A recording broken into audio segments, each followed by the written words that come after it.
RJS PBH के वैश्विक परिचर्चा में आज नेपाल भारत संबंध पर जुड़े सभी प्रतिभागियों का मैं राजीव गौतम स्वागत करता हूं, अभिनंदन करता हूं।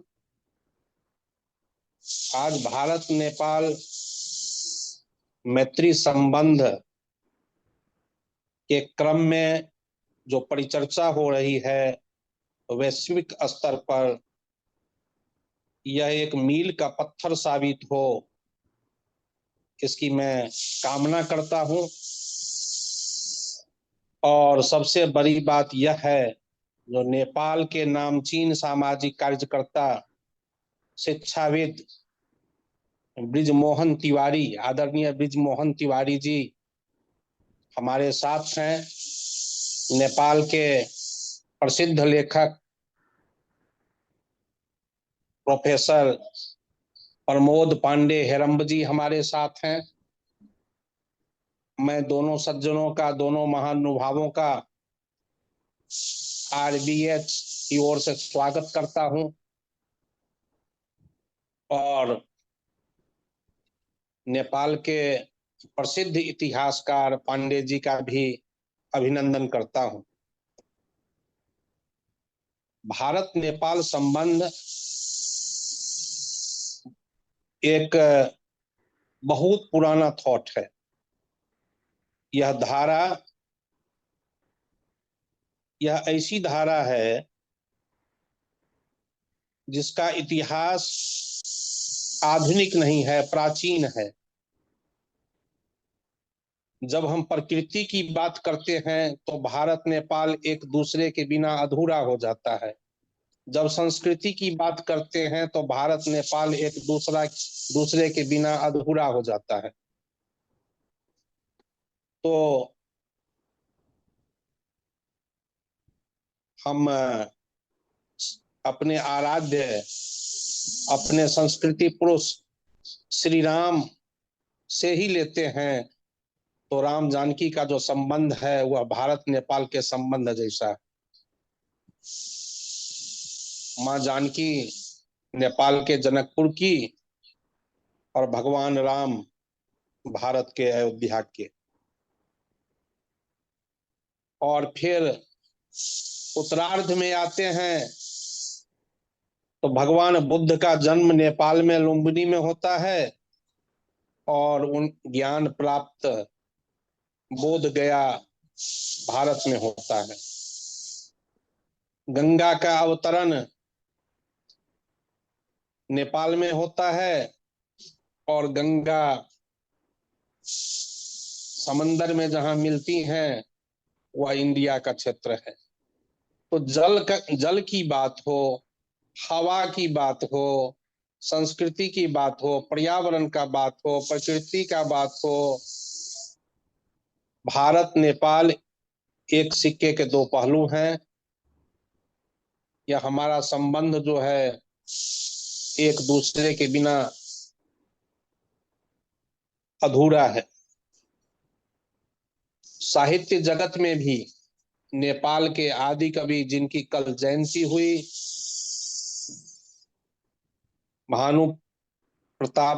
महानुभक्त जी की, उनका बचपन बीता काशी में, बनारस में, उनकी शिक्षा दीक्षा हुई बनारस में और उन्होंने रामायण की रचना नेपाली में की है। तो हर दृष्टिकोण से, हर पहलू से, जहां से भी हम भारत नेपाल संबंध को छूते हैं तो देखते हैं जो एक दूसरे के बिना अधूरा है और दोनों के मिलने से ही पूर्णता आती है। इस संबंध में सर्वप्रथम हम नेपाल के सामाजिक कार्यकर्ता, शिक्षाविद, सेवानिवृत्त प्रधानाध्यापक श्री बृजमोहन तिवारी जी से आग्रह करेंगे जो भारत नेपाल संबंध पर प्रकाश डालें। बृजमोहन तिवारी जी। धन्यवाद गौतम जी। सर्वप्रथम इस कार्यक्रम में जुड़े सभी सदस्यों को मेरे तरफ से प्रणाम है, नमस्कार है। मैं ब्रिजमोहन तिवारी नेपाल से, मध्य प्रदेश से नेपाल भारत संबंध के बारे में आपने बड़े गहराई से चर्चा की। वास्तव में हम जहाँ के वासी हैं, जिस प्रदेश के वासी हैं, उस प्रदेश में माँ जानकी का प्रादुर्भाव हुआ है जनकपुर में। उसी मध्य प्रदेश में मैं रहता हूँ। सर्वप्रथम माँ जानकी को नमन करते हुए और भगवान राम से उनके नाते संबंध बना, इसलिए सर्वप्रथम भारत और नेपाल में एकदम एक गहरा संबंध कायम हुआ। आपने भी बताया, वास्तव में ये तो नेपाल भारत का बहुत गहरा संबंध रहा है। इस चलते दूसरे हम लोगों का जो कल्चर है, रहन सहन है, वेशभूषा है, संस्कार है, भारत और नेपाल में एकदम मिलता जुलता है। हम लोग कहते हैं कि रोटी बेटी का संबंध है। यहाँ का संबंध भारत में है और भारत का संबंध नेपाल में है। इस हिसाब से हम लोग भी जुड़े हैं। ऐसे धार्मिक हिसाब से देखा जाए तो भगवान राम और जानकी का पाणी ग्रहण संस्कार हुआ, इसलिए हम लोग एकदम धार्मिक हिसाब से भी बहुत नज़दीक हैं। और ऐसे भी कहा जाता है कि हिमालय से लेकर के कन्याकुमारी तक नेपाल में हिमालय सर्वोच्च शिखर है और कन्याकुमारी भारत में है। इससे भी हम लोग बहुत एक दूसरे से जुड़े हुए हैं। नदी है, हिमालय से निकलती है और समुद्र तक पहुंचती है, इसलिए धार्मिक हिसाब से, सांस्कृतिक हिसाब से, पर्यावरण के हिसाब से भी हम लोग बहुत नज़दीक जुड़े हुए हैं। एक और देखा जाए, 4 धाम जो अभी भारत में है, तो अगर हम केदारनाथ का दर्शन करते हैं, जी जी, वहां से आकर अगर हम पशुपति का दर्शन नहीं करते हैं तो दर्शन अधूरा रह जाता है। बिल्कुल बिल्कुल। कहा जाता है कि भारत में जो केदारनाथ जी हैं, उस शरीर हैं, धड़ हैं, तो सिर पशुपतिनाथ है। इसलिए एक दूसरे को परिपूरक हम लोग हैं। जी इसलिए जी, धार्मिक हिसाब से, वैचारिक हिसाब से और सामाजिक हिसाब से भारत और नेपाल एकदम अपने आप में बहुत नजीक संबंध रखता है। इसलिए बहुत आप लोगों ने जो ये कार्यक्रम लेकर के आए हैं, ये बहुत सराहनीय कार्यक्रम है। इस कार्यक्रम को हम लोग निरंतरता इसको दें और जैसे पूर्व काल से ही हम लोग जो धार्मिक हिसाब से जुड़े हुए हैं, हम लोग ऐसे अपने बाड़ी व्यवहार, रहन सहन से भी जुड़े रहे, ऐसा मेरा विचार है। धन्यवाद धन्यवाद। बहुत सुंदर विश्लेषण भारत नेपाल संबंध पर शिक्षाविद ब्रिजमोहन तिवारी जी का रहा। आरजेएस टीबीएच की तरफ से बहुत बहुत धन्यवाद और बहुत ही सकारात्मक विवेचन इन्होंने किया है। अब मैं आग्रह करूंगा प्रमोद पांडे हेरम्ब जी से, जिन्होंने गीता पर भोजपुरी में गीता का भाष्य किया है, शिक्षाविद हैं और कई पुस्तकों का इन्होंने लेखन किया है, साहित्यकार हैं। अब हम चाहेंगे तो भारत नेपाल संबंध एक सकारात्मक दृष्टिकोण इसका क्या हो सकता है, उस पर अपना विचार व्यक्त करें। स्वागत है प्रमोद जी। नमस्कार सब विद्वत वर्ग लोगों को।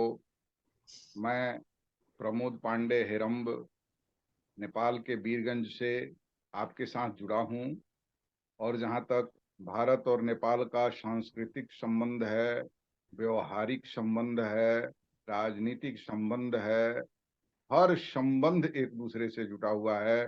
पराकाल से आज तक अभी मेरे पूर्व वक्ताओं ने बहुत सारी बातें कही और मैं उससे 100% सहमत हूं। जैसे भगवान श्री राम की बारात आई थी अयोध्या से माता जानकी के यहाँ, जिस क्षेत्र में हम लोग हैं, मेरे पूर्व वक्ता आदरणीय श्री बृजमोहन तिवारी जी ने कहा, माँ जानकी के क्षेत्र में ही हम लोग अवस्थित हैं और वहां से अयोध्या से राम की बारात आई थी, आती है भी। एक चीज इसमें मैं जोड़ना चाहता हूं, आज भी वहां से बाराती आते हैं, साधु लोग एक प्रतीकात्मक बारात लेके आते हैं और यहाँ उनका भव्य स्वागत किया जाता है। ये है सांस्कृतिक संबंध जो आज भी निरंतर चलता है। आज यहाँ से जैसे नदियों की बात आई, नदियां हिमालय से निकलती हैं, यहाँ से जाकर भारत में समुद्र में मिल जाती हैं, न केवल नेपाल को बल्कि भारत को भी सिंचित करते हुए चली जाती। कब जलचर किस एरिया से किस एरिया में घुस जाएंगे, उनके लिए देश की कोई सीमा नहीं होती है। वे तो स्वच्छंद हैं, स्वतंत्र होते हैं, जहां विचार किया वहां भ्रमण करते हैं। अब इससे ज्यादा क्या संबंध होगा। नभचर वैसे ही आकाश मार्ग से कब सीमा पार कर जाते हैं और कब आ जाते हैं। रात भर अपने घोंसले में रहते हैं नेपाल में, कुछ खाने के लिए चले जाते हैं इंडिया में, इंडिया में रहने वाले कुछ खाने के लिए आ जाते हैं नेपाल में। ये केवल नभचरों का ही नहीं, हम द्विपादों का भी यही है। नेपाल के लोग भारत में जाके बिना वीजा, बिना किसी पासपोर्ट के श्रम करते हैं, पैसे कमाते हैं। वहां के लोग यहाँ आके श्रम करते हैं, पैसे कमाते हैं। यह अन्योन्याश्रय संबंध जो है भारत नेपाल के संबंध को अति अति सुंदर रूप में चित्रित करता है। यह सकारात्मक पहलू, सकारात्मक पहलू जी। अब भगवान बुद्ध की बात आई थी। भगवान बुद्ध ने कपिलवस्तु में जन्म लिया और उन्होंने बुद्धत्व प्राप्त किया भारत में, भारत के बोधि वृक्ष के पास गया में, कुशीनगर में उन्होंने अपना उपदेश दिया। उस जगह पर भी हम आकर के सांस्कृतिक रूप से ये माने श्री राम के काल में यदि हम हिंदू रीति रिवाज के हिसाब से बात करें तो मिलते हैं पराकाल में, मध्यकाल में आकर हम बौद्ध हिसाब से भी एक दूसरे से जुटे हुए हैं। और आज दोनों जगह इसके प्रशंसक हैं, एक दूसरे की प्रशंसा करते हैं, एक दूसरे का स्वागत करते हैं और कोई भेदभाव नहीं होता है। अब इस हिसाब से हम चलें, यहाँ की बात से थोड़ा और पहले चलें तो महाराजाधिराज यहाँ के जो हैं, उन महाराजाधिराज के गुरु गोरखपुर के गोरखनाथ जी थे। गोरखपुर मंदिर के नाथ संप्रदाय के गोरखनाथ जी ही राज परिवार के गुरु। सुंदर जानकारी। और उन्होंने कभी नहीं सोचा कि मैं नेपाल का राजा हूं और वो भारत गोरखपुर के हमारे गुरु जी हैं, ऐसा सोच कभी आया ही नहीं। बराबर महाराज खिचड़ी के लिए जाते थे गोरखनाथ के दरबार में। भाषिक रूप से भी राज परिवार में भी हिंदी लिखने का प्रचलन हुआ, जिसकी शुरुआत पृथ्वी नारायण शाह ने स्वयं किया था। उस समय भाषा संबंधी भी कोई विवाद नहीं रहा था कि ऐसा हम करेंगे, ऐसा नहीं करेंगे। अब इसी हिसाब से हम लोग अगर आगे बढ़ते हुए जाएं तो हम क्या देखते हैं कि प्रमोद जी हस्तक्षेप करेंगे, जो कौन कौन सी बोलियां और भाषाएं दोनों देशों में समान रूप से व्यवस्थित है, बोली जाती है, पुस्तकें लिखी जाती हैं, इस पर जरा प्रकाश डालिए। जी, नेपाल को यदि हम 2 क्षेत्रों में बांट दें, जैसे ऐसे मधेश तो एक सीमित 8 जिले का प्रदेश बना है, लेकिन मांग लोग रखे हैं कि 22 जिला ही मधेश है। तो इस मधेश क्षेत्र में रहने वाले लोग जो जुड़े हैं भारत से, उनमें अवधी वाले हैं, भोजपुरी वाले हैं, मैथिली वाले हैं, और यहाँ पर मगही भाषा भी बोली जाती है। बड़ी सुंदरता है कि कहीं से मगही से वो भौगोलिक सीमा नहीं जुटने के बाद भी मगही भाषा को यहाँ पर बोलने वाले लोग हैं। अब रही बहुत बात नेपाली भाषा, तो नेपाली भाषा भी दोनों देशों के लिए है। आज भी सिक्किम, दार्जिलिंग में नेपाली भाषा ही बोली जाती है, जो पहाड़ में नेपाली भाषा प्रचलन में है। उत्तराखंड के लोग भले ही नेपाली भाषा का पूर्ण रूप से प्रयोग नहीं करते हैं, लेकिन आज भी आंशिक रूप से उत्तराखंड में नेपाली भाषा का लोग प्रयोग करते हैं। क्योंकि उस जमाने में आज टाइटल भी हम लोग देखें तो नेपाल और भारत के लोगों का एक टाइटल भी मिल जाता है कहीं ना कहीं, चाहे जिस रूप में हो। अर्थात मेरे कहने का मतलब भौगोलिक दृष्टिकोण से नेपाल से 90% नेपाल की जनसंख्या उत्तर भारत के जनसंख्या के 90% से सीधा जुड़ाव है। बहुत ये सुंदर, बहुत कोई अतिशयोक्ति नहीं इस बात को कहने में।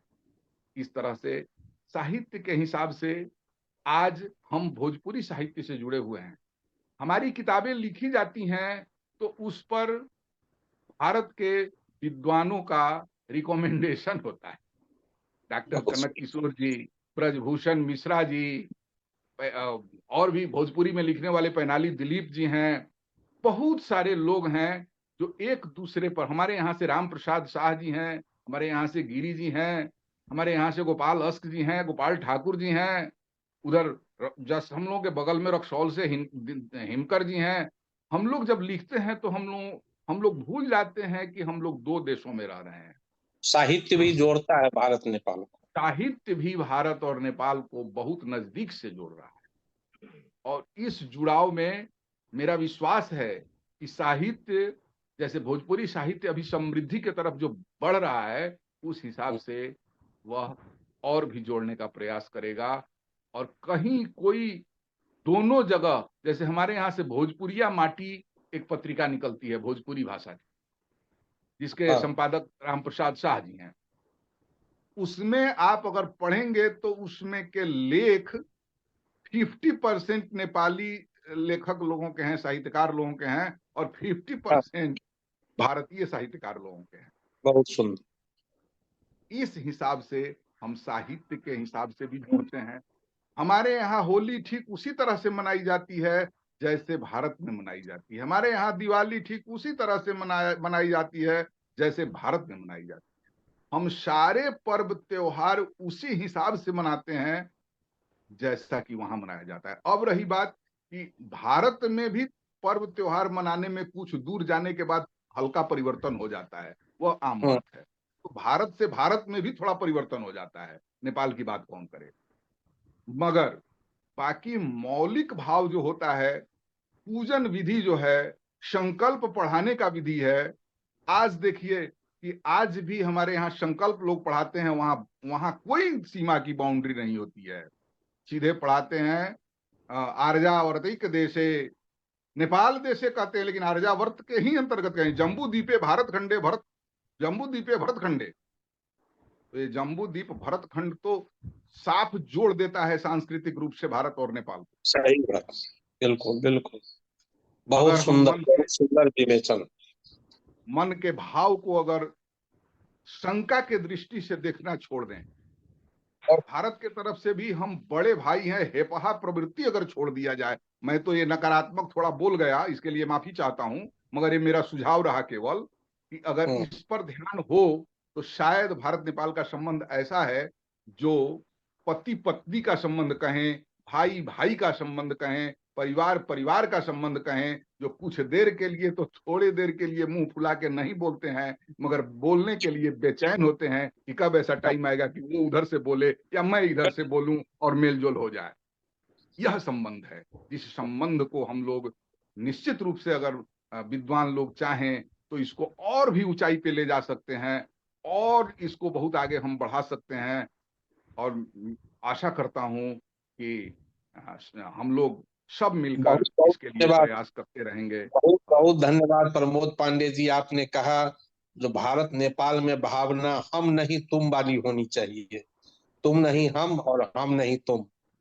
जी तो अब ऐतिहासिक पुस्तक सिमरौनगढ़ के इतिहास, नेपाल के जिन नामचीन इतिहासकार ने लिखा है, हम माननीय विजय किशोर पांडे जी का इस पटल पर स्वागत करते हैं और आरबीएच बीबीएच दिल्ली की ओर से उनका अभिनंदन करते हैं और आग्रह करते हैं विजय किशोर पांडे जी भारत नेपाल संबंध के सकारात्मक दृष्टिकोण पर अपना विचार व्यक्त करेंगे, हम लोगों का मार्गदर्शन करेंगे। स्वागत।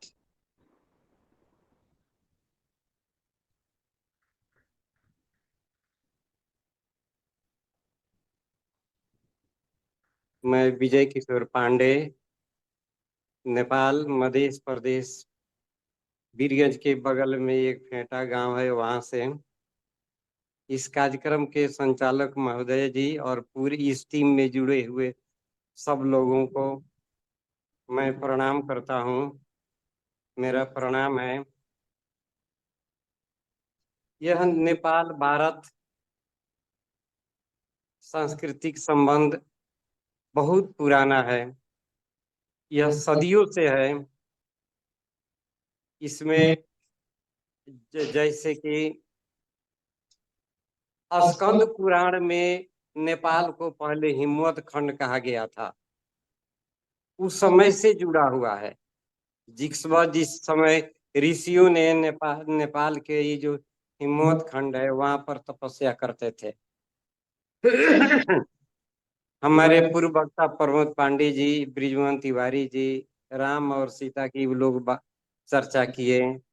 वो तो अगाढ़ प्रेम है ये दोनों देशों की।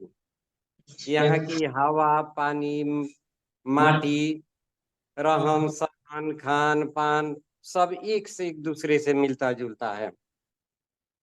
ऐसे हमारे पांडे जी बोले थे, संकल्प पढ़ाने के भी समय में ऐसा हम लोग करते हैं, वो भी बहुत पुराना है।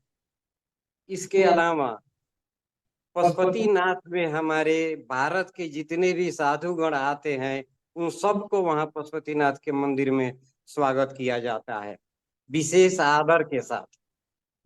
इतना ही नहीं, यह 52 जो शक्ति पीठ है, माँ पार्वती का जो खंड खंड किया गया था 52 शक्ति पीठ, उस 52 शक्ति पीठ में एक काठमांडू का गुहेश्वरी भी है। वह जो गुह्य स्थान है वहां यहाँ पर नेपाल के काठमांडू में गिरा था तो वह गुहेश्वरी बना। यह भी शक्तिपीठ में से एक नेपाल में है। इसे भी साबित करता है कि नेपाल का और भारत का संबंध प्रगाढ़ संबंध है।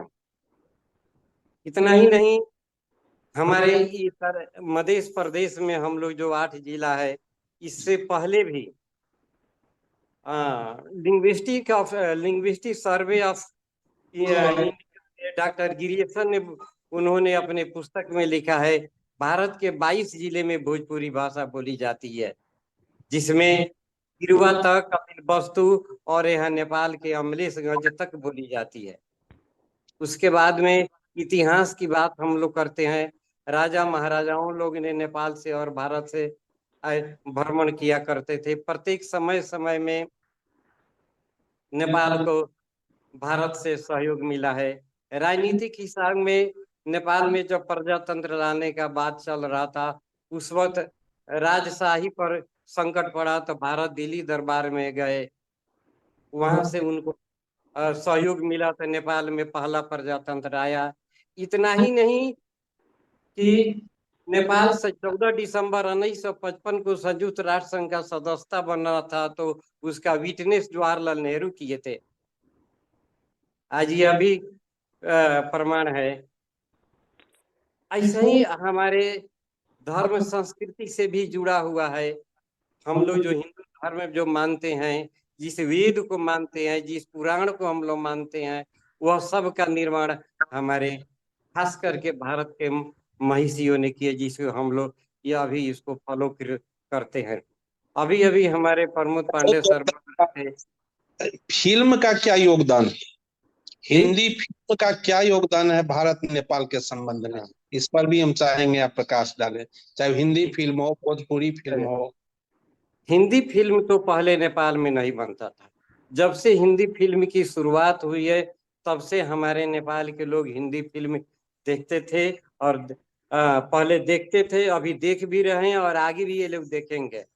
यह हिंदी फिल्म का प्रचार है हमारे नेपाल में सब पहले से ही आ रहा है, उसमें कहीं किसी भी प्रकार का कमी नहीं है। यहाँ के नेपाल और भारत के जो कलाकार हैं एक साथ मिल करके फिल्म बनाते भी हैं, खेलती भी हैं। जैसे कि सबसे पहले डैनी थे नेपाल के, जो कि भारत के हिंदी फिल्म में काम किए थे। उदित नारायण झा है जो गायक है, वो भी हमारे नेपाल के हैं। और भोजपुरी फिल्म जो है, भोजपुरी में फिल्म में एक तो हमारे नेपाल के नाम तो उतना हमने, कोई उप्रेती जी हैं, वह भी भोजपुरी फिल्म नेपाल में और नेपाल के और ये भारत के लोगों कलाकार के साथ मिल करके वे लोग फिल्म, भोजपुरी फिल्म बना करके वो लोग अपना एक साथ ही लोग एक में कंधा मिला करके हम लोग बहुत चलते हैं फिल्म से लेकर। हेलो। मतलब निष्कर्ष पर हम लोग पहुंच रहे हैं। तो जी भारत नेपाल का संबंध सामाजिक, सांस्कृतिक, धार्मिक, आध्यात्मिक रूप से हम लोग प्राचीन काल से जुड़े हुए हैं, और यह क्रम चलता ही रहेगा। और विकास के दृष्टिकोण से भारत नेपाल संबंध का क्या सकारात्मक परिदृश्य है?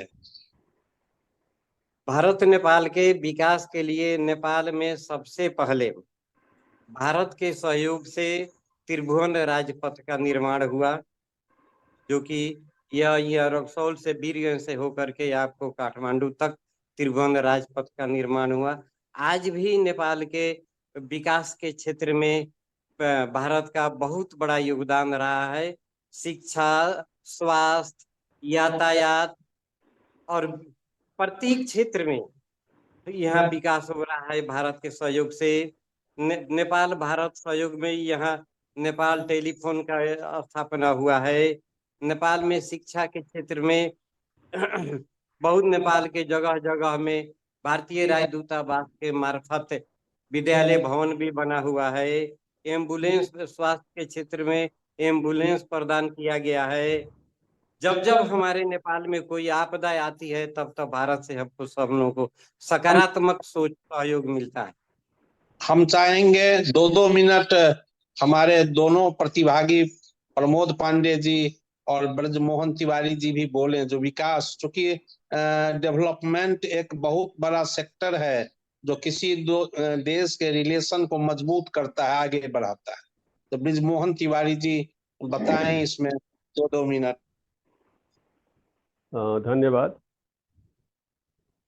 विकास के क्रम में देखा जाए तो वास्तव में जहाँ पर शिक्षा है, जहाँ शिक्षा का विकास है, जहाँ शिक्षा में लगानी हो, उस जगह का, उस देश का विकास सर्वोत्कृष्ट माना जाता है।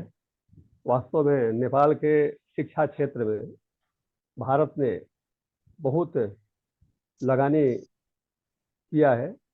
जिसे यहाँ पर विद्यालय में देखा जाता है, भवन का जहाँ अभाव है वहाँ पर भवन बना हुआ है। स्वास्थ्य केंद्र में देखा जाए तो जहाँ पर तो एम्बुलेंस नहीं है, एम्बुलेंस देखा जा रहा है। नेपाल भारत संबंध ऊपर के विभिन्न क्षेत्र में भारत के सहयोग रहा है। अभी इस संबंध में विशेष बात रखते हुए फिर मैं थोड़ा पीछे जाना चाहता हूँ। जी नेपाल जी। भारत संबंध में जो हम लोग चर्चा किए, वास्तव में सामाजिक हिसाब से तो है, ये है, धार्मिक हिसाब से देखा जाए तो काशी विश्वनाथ से, बनारस से आपको हाँ। ऋषिकेश पंचांग निकलता है, विभिन्न किस्म का पंचांग निकलता है। और उस पंचांग जो है ऋषिकेश पंचांग, हम लोग देखते हैं, अध्ययन करते हैं। अगर उसमें लिखा रहता है कि फलाने डेट में सूर्य ग्रहण इतना बजे लग रहा है, तो भारत में भी दिख रहा है, नेपाल में भी दिख रहा है। वहां पंचांग में दिखा रहा है कि इतना डेट में चंद्र ग्रहण लग रहा है, तो नेपाल में दिखता है और भारत में भी दिखता है। इससे आप देखें तो कोई त्योहार हो, होली हो, कोई पर्व हो, विवाह हो, पाणी ग्रहण संस्कार हो, गृह प्रवेश हो, जिस हिसाब से ऋषिकेश पंचांग में उल्लेख रहता है, उस हिसाब से हम लोग नेपाल में भी और भारत में एक रूपता हिसाब से हम लोग आगे बढ़ते हैं। इसलिए ये साबित करता है कि नेपाल भारत का जो मित्रवत जो संबंध है, धार्मिक संबंध है और सामाजिक संबंध है, विगत में भी रहा है, अभी भी है और दिगो दिगांतर बाद में भी ये रहने वाला है। इसलिए भारत और नेपाल का संबंध अटूट संबंध है। इसलिए ये आप लोगों के कार्यक्रम से जो ये आगे बढ़ रहा है, इसको और विस्तार हो और ये कार्यक्रम बहुत अच्छा है। इतना शुभकामना देते हुए हम दूसरे मित्र को अवसर देते हैं। बहुत बहुत धन्यवाद। अब आदरणीय प्रमोद पांडे जी से आग्रह है, विकास के दृष्टिकोण से भारत नेपाल संबंध। जी, मेरे दोनों अग्रज, सम्माननीय आदरणीय व्यक्तित्व, शिक्षाविद लोगों ने बहुत बढ़िया बात पहले ही बता दी है कि यहाँ पर जैसे तिवारी जी ने कहा, एम्बुलेंस देना, स्वास्थ्य के लिए विद्यालय बनवाना, ये विकास होना। ऐसे ही हमारे पांडे जी ने कहा कि त्रिभुवन पथ, राजपथ बनवा देना, अन्य कई सड़कों का भी निर्माण करना, ये तो है ही। इसके साथ ही वर्तमान की मैं एक चर्चा कर दूं। वर्तमान में Raxaul to Kathmandu railway line का कोंकण रेलवे के द्वारा सर्वेक्षण हुआ है। उसमें भारत सरकार ने अपने पैसे से वो सर्वेक्षण करवाया है और उसमें 4 अरब नेपाली रुपया अर्थात 2.5 अरब रुपया, भारतीय रुपया, उसका अनुमान किया गया है। अब वर्तमान में इस बात पर चर्चा हो रही है कि इस पैसे को कौन लगाएगा, क्योंकि बैठ के उन लोगों को डिसीजन करना है। भारत ने कहा उसे भी लगाना है, और अनुदान में है, ऋण में है, क्या है। तो हम आग्रह करेंगे कि अनुदान में यदि आए तो सबसे अच्छा है कि ये संबंध को और भी उच्च स्तर पर लेके जाएगा। और शायद बात यही है कि यह अनुदान से ही बनने का ज्यादा चांसेस है। और भी जोगबनी विराटनगर रेलवे अनुदान से भारत ने बनवाया, वीरगंज रक्सौल रेलवे अनुदान से भारत ने बनवाया। ऐसे और कई सारे प्रोजेक्ट्स हैं जिन पर भारत सरकार ध्यान दे रही है और आशा करता हूं कि देती रहेगी, और संबंध जो है वह पूर्ण रूप से समय अब समाप्त होने को है। तो लबो लुआब आज के वैश्विक परिचर्चा की यही रही, जो भारत नेपाल का जो संबंध है वह पूरे दुनिया के लिए एक सकारात्मक उपलब्धि है। पूरे विश्व को भी संतुलित करती है, विश्व की राजनीतिक व्यवस्था, विश्व की भौगोलिक व्यवस्था को भी संतुलित करती है भारत नेपाल संबंध।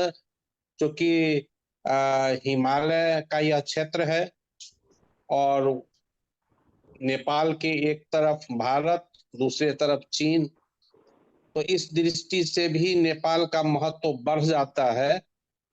और नेपाल जो है एक संबंध सेतु का काम करता है, संबंध सेतु का काम करता है नेपाल। और एक सकारात्मक उपलब्धि है, सकारात्मक उपलब्धि है पूरे दुनिया के लिए भारत नेपाल का सकारात्मक संबंध।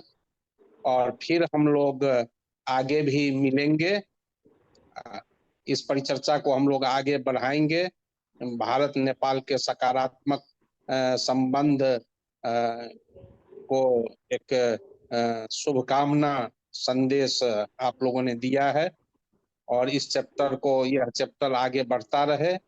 हम लोग फिर बैठें और हम लोग चाहेंगे जो एक सेमिनार तो 6 अगस्त को बहुत बड़ा सेमिनार है, उसमें भी भाग ले सकते हैं दिल्ली में, और नेपाल में भी इस भारत नेपाल संबंध पर भी हम लोगों का जुटान हो, दोनों देशों के नागरिकों का, बुद्धिजीवियों का।